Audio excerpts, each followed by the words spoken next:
नंदीपुर दिन में नॉर्मल शहर लगता था, लेकिन रात होते ही ट्रैफिक कम हो जाता था और काम करने वाले लोग ही सड़कों पर बचते थे।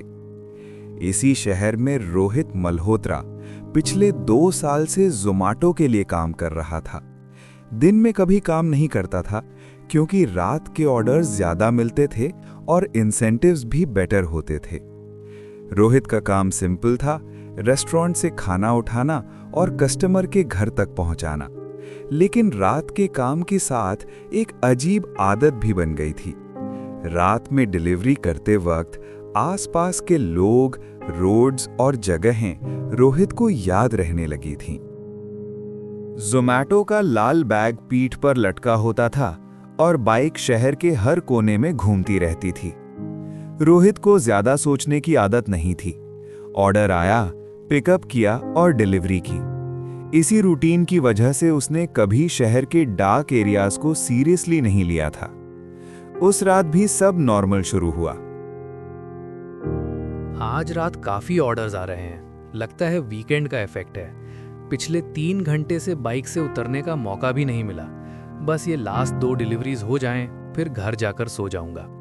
रात का काम थोड़ा टायरिंग होता है, लेकिन पैसा ठीक मिल जाता है। बस कोई अननेसेसरी ट्रबल ना हो, वही काफी होता है। रोहित का लास्ट पिकअप एक पॉपुलर पिज्जा आउटलेट से था, जो सिटी के सेंट्रल मार्केट के पास था। वहां रश हमेशा रहता था, लेकिन रात के टाइम डिलीवरी बॉयज के अलावा ज्यादा लोग नहीं होते थे। रोहित ने काउंटर से पिज्जा लिया, ऑर्डर नंबर वेरीफाई किया और ऐप में कंफर्म कर दिया। ऐप पर लोकेशन देखते ही उसका ध्यान थोड़ा रुक गया, क्योंकि डिलीवरी एड्रेस शहर के आउटर साइड में दिख रहा था। रूट का एक हिस्सा जंगल के बीच से जाता था, लेकिन रोड पक्की थी और लोग उस रास्ते का यूज करते थे। रोहित रेस्टोरेंट के बाहर निकला तो वहां 2 और डिलीवरी बॉयज खड़े थे। एक समीर था, जो हमेशा जोक्स करता रहता था, और दूसरा विकास, जो ज्यादा बोलता नहीं था, लेकिन हर बात ध्यान से सुनता था। भाई आज तो इंसेंटिव्स का दिन लग रहा है। नॉन स्टॉप ऑर्डर्स आ रहे हैं। मेरा तो बस एक ही डिलीवरी बची है, उसके बाद सीधा घर। तू अभी भी काम पे है? लगता है लॉन्ग शिफ्ट ले लिया आज। एड्रेस देख के जा रहा है या बस फॉलो रूट कर रहा है? रात के आउटर साइड के ऑर्डर्स थोड़े रिस्की होते हैं, संभल के जाना। बस एक लास्ट ऑर्डर है, फिर मैं भी निकल लूंगा। रूट पक्का रोड का ही है, जंगल साइड से जाता है, लेकिन कोई इशू नहीं होता। पहले भी उस तरफ डिलीवरीज हो चुकी हैं, कभी प्रॉब्लम नहीं हुई। फ़ोन चार्ज्ड है और बाइक भी फुल टैंक पे है। आज बस काम खत्म करना है, बाकी कल देखेंगे। आउटर रोड का एरिया रात में काफ़ी सूना हो जाता है। सिग्नल भी कुछ जगह पे वीक हो जाता है। अगर कस्टमर ज़्यादा कॉल करे तो अलर्ट रहना। कोई कन्फ्यूजन हो तो वापस मुड़ने में डिले मत करना। बस इतना बोल रहा हूँ, डिसीजन तेरा है। रोहित ने बातों को ज्यादा सीरियस नहीं लिया, क्योंकि उसके लिए ये सब नॉर्मल वार्निंग्स थीं, जो हर डिलीवरी बॉय सुनता था। हेलमेट पहना, बाइक स्टार्ट की और ऐप के रूट को फॉलो करते हुए सेंट्रल मार्केट से बाहर की तरफ निकल गया। शहर की लाइट्स धीरे धीरे कम होने लगी थीं और ट्रैफिक भी ऑलमोस्ट खत्म हो चुका था। रोड स्मूथ थी और बाइक अच्छी स्पीड पकड़ रही थी। कुछ डिस्टेंस के बाद रोहित ने देखा कि एक चाय टपरी अभी भी खुली हुई थी। वहां एक आदमी खड़ा था, जो रात में भी टपरी चलाता था। रोहित अक्सर यहां रुकता था। आज रात देर तक काम कर रहा है लगता है। इस टाइम काफी कम लोग इस साइड से जाते हैं। आगे जंगल वाली रोड शुरू हो जाती है। ज्यादा रुकना मत उधर, सीधा निकल जाना। रात का माहौल अलग होता है, समझ रहा होगा तू।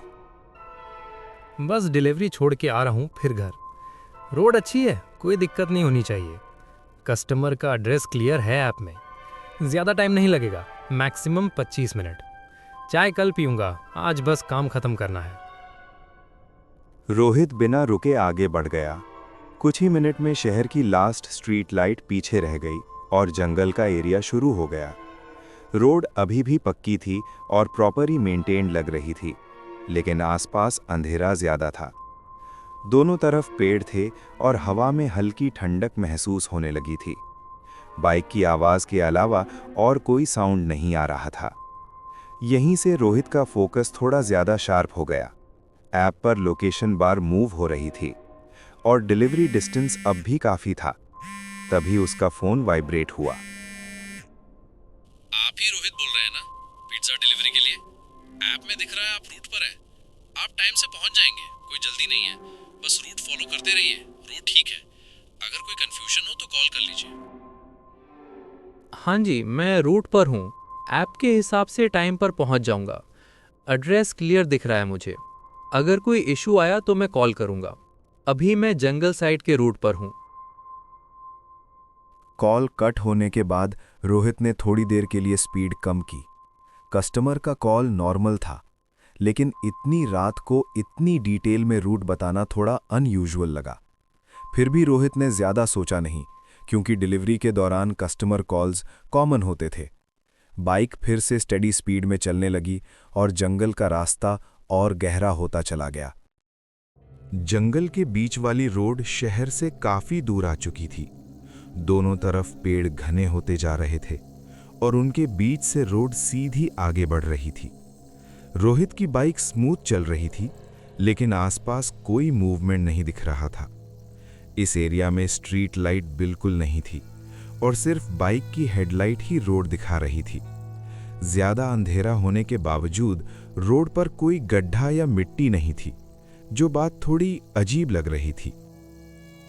रोड ठीक है, इसलिए स्पीड मेंटेन रखनी होगी। जंगल के बीच होने का मतलब ये नहीं कि रुकना पड़े। ऑर्डर टाइम पर पहुंचाना प्रायोरिटी है। बस फोन सिग्नल का ध्यान रखना पड़ेगा। ज्यादा सोचने से काम स्लो होता है। आगे बढ़ते हुए रोहित ने नोटिस किया कि मोबाइल सिग्नल धीरे धीरे कम हो रहा था। ऐप अब भी रूट दिखा रहा था, लेकिन नेटवर्क बार 1 से 2 के बीच आ जा रहा था। जंगल के बीच हवा तेज चल रही थी और पेड़ों के पत्ते एक दूसरे से टकराकर आवाज कर रहे थे। ये आवाज नॉर्मल थी, लेकिन पूरी जगह पर कोई और साउंड नहीं था। जो चीज अलग महसूस हो रही थी। कुछ दूर जाने के बाद रोहित को रोड के साइड एक छोटा सा मंदिर दिखा, जहां रात के टाइम कोई दिया या लाइट नहीं जल रही थी। उसने बाइक स्लो नहीं की, बस सीधा निकल गया। जैसे ही मंदिर पीछे छूटा, फोन फिर से वाइब्रेट हुआ। आप अब जंगल के बीच आ गए होंगे। वहां सिग्नल थोड़ा वीक रहता है। आगे एक मोड़ आएगा, उस पर राइट लेना है। रोड बिल्कुल सेफ है, घबराने की बात नहीं। बस बिना रुके आगे बढ़ते रहिए। हाँ, मैं जंगल वाले रोड पर ही हूँ। मोड़ का नोटिस ऐप में आ जाएगा। सिग्नल वीक है, इसीलिए कॉल क्लियर नहीं आ रहा। मैं बिना रुके आगे बढ़ रहा हूँ। अगर कोई दिक्कत होगी तो मैं बताऊंगा। कॉल काटने के बाद रोहित ने पहली बार फोन को हैंडल पर लगाए बिना हाथ में पकड़कर चेक किया। ऐप का रूट सेम दिखा रहा था, लेकिन कस्टमर का मोड बताना थोड़ा ज्यादा डिटेल्ड लगा। यूजुअली कस्टमर सिर्फ लोकेशन तक सीमित रहते थे। रोहित ने फिर भी बाइक रोकी नहीं और आगे बढ़ता रहा। मोड़ आया और रोहित ने राइट लिया, बिल्कुल वैसे ही जैसे कस्टमर ने बोला था। मोड़ लेने के बाद रोड और ज्यादा सुनसान हो गई। पेड़ और ज्यादा पास आ गए थे और रोड का विड्थ थोड़ा कम लगने लगा था। तभी रोहित को लगा जैसे कुछ डिस्टेंस पर रोड के साइड कोई खड़ा है। यहाँ काफ़ी अंधेरा है, इसलिए आंखों का धोखा भी हो सकता है। बाइक रोकी नहीं जा सकती इस जगह पर। आगे बढ़ना ही सही डिसीजन है। रात में मूवमेंट अक्सर कंफ्यूजिंग लगता है।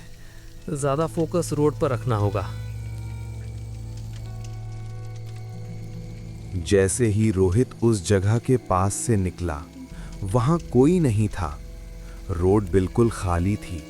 ये बात उसके लिए थोड़ी अनकंफर्टेबल थी, क्योंकि कुछ सेकंड पहले उसे मूवमेंट क्लियरली महसूस हुई थी। उसने मिरर चेक किया, लेकिन पीछे भी कुछ नहीं था। जंगल का साइलेंस और गहरा हो गया था। तभी फोन दोबारा बजा। इस बार कॉल आने में थोड़ा डिले हुआ,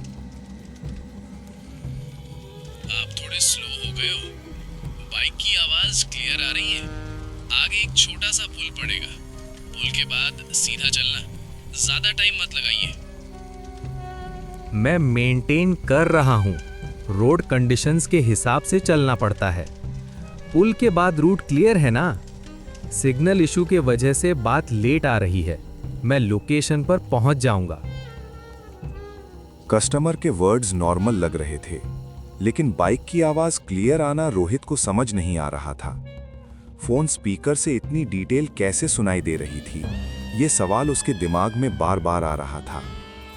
पुल आया, छोटा सा कंक्रीट का, जिसके नीचे पानी बहने की आवाज भी नहीं आ रही थी। रोहित ने बिना रुके पुल क्रॉस किया। पुल के बाद जंगल और ज्यादा गहरा हो गया। रोड सीधी थी, लेकिन आसपास का एरिया बिल्कुल अलग लग रहा था। तभी रोहित को लगा जैसे उसकी बाइक के पीछे कोई और बाइक चल रही हो। पीछे किसी की होने का एहसास हो रहा है। मिरर में क्लियर दिख नहीं रहा। इस एरिया में रात को कोई नॉर्मल ट्रैफिक नहीं होता। बाइक की स्पीड थोड़ी बढ़ानी होगी। रुकना इस वक्त सही नहीं है। रोहित ने स्पीड बढ़ाई, लेकिन पीछे से कोई आवाज आगे या पीछे होने का कंफर्म नहीं दे रही थी। कुछ सेकंड बाद एहसास खुद ही खत्म हो गया। जंगल फिर से बिल्कुल शांत हो गया। फोन पर नेटवर्क ऑलमोस्ट गायब हो चुका था, लेकिन ऐप अब भी डिलीवरी डिस्टेंस दिखा रहा था। जंगल खत्म होने से थोड़ा पहले रोहित ने रोड के साइड एक आदमी को खड़ा देखा। ये पहली बार था जब किसी इंसान का होना इतना क्लियर दिख रहा था। वो आदमी बिना हिले खड़ा था, जैसे किसी का इंतजार कर रहा हो। रोहित ने बाइक स्लो की, लेकिन आदमी ने कोई सिग्नल नहीं दिया। जैसे ही रोहित उसके पास से निकला, मिरर में चेक किया, वहां कोई नहीं था। अभी तक तो यहाँ कोई नहीं होना चाहिए था। मिरर में अचानक गायब होना नॉर्मल नहीं लगता। थकान के कारण भी दिमाग गलत चीजें दिखा सकता है। डिलीवरी पॉइंट पास है, इसलिए रुकना ठीक नहीं। बस काम कंप्लीट करके निकलना होगा। उस आदमी का दिखना और फिर अचानक गायब हो जाना रोहित के मन में रह गया। जंगल के बाद जैसे ही रोड ओपन हुई, एक छोटा सा रेजिडेंशियल एरिया दिखने लगा। घर कम थे, लेकिन सब कुछ नॉर्मल लग रहा था। ऐप पर सिर्फ कुछ मिनट का डिस्टेंस बचा था। आप पहुंच गए हो। गेट के पास ही रुक जाइए। पिज्जा वहीं रख दीजिए। दरवाजा खोलना पॉसिबल नहीं है। बस ऑर्डर कंप्लीट करके निकल जाइए। ठीक है, मैं यहीं रख रहा हूँ। ऑर्डर ऐप पर कंप्लीट दिख रहा है। पिज्ज़ा सेफ जगह पर रख दिया है। मैं निकल रहा हूँ। शुभ रात्रि। रोहित ने बाइक स्टार्ट की। बाइक थोड़ी दूर जाते ही फोन पर एक नोटिफिकेशन आया। टिप का अमाउंट नॉर्मल से ज़्यादा है। कस्टमर का नाम ऐप से गायब हो चुका है। एड्रेस हिस्ट्री लोड नहीं हो रही। ऑर्डर फिर भी कंप्लीट दिख रहा है। ये पहली बार हुआ है। सुबह रमेश चाय वाले ने बताया कि उस घर में एक आदमी सालों पहले अकेला रहता था। रात को लोग कहते थे कि उसे बस किसी के आने का इंतजार होता था। वो किसी को नुकसान नहीं पहुंचाता था, बस अपनी मौजूदगी महसूस करवाना चाहता था। इसी वजह से वहां से जो भी जाता था, बिना किसी नुकसान के वापस आता था।